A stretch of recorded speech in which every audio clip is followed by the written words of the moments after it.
আমার সোনার বাংলা, আমি তোমায় ভালোবাসি,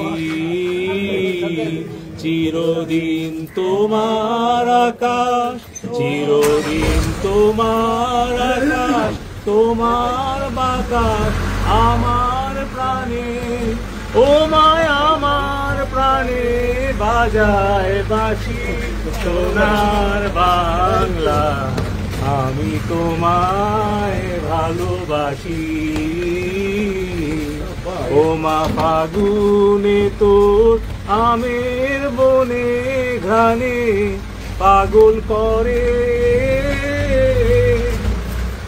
প্রিয় প্রবাসী, আমরা যারা প্রবাসে কাজ করি, পরিশ্রম করি, আমরা সবাই চাই দেশে একটা ঠিকানা হোক, কিন্তু ভয় পাই প্রতারণা হবে কিনা, নিরাপদ কিনা, টাকাটা হারাবে না তো। আজ আমি এমন একটা প্রজেক্ট সম্পর্কে বলবো যেটা এই ভয়টা দূর করে দিয়েছে। তার নাম প্রবাসীর সিটি লিমিটেড। প্রবাসীর সিটি বাংলাদেশের প্রথম স্মার্ট শেয়ার ভিত্তিক রিয়েল এস্টেট প্রজেক্ট। মানে আপনি মাত্র 5 লাখ টাকা বিনিয়োগে 1% শেয়ার কিনতে পারবেন, আর 5 বছরে পাবেন দ্বিগুণের বেশি হালাল মুনাফা। তাহলে আর অপেক্ষা কেন? এখনই যোগাযোগ করুন স্ক্রিনে দেওয়া নাম্বারে। প্রবাসী সিটি লিমিটেড প্রবাসী হেলিকপ্টারের একটি অঙ্গ প্রতিষ্ঠান।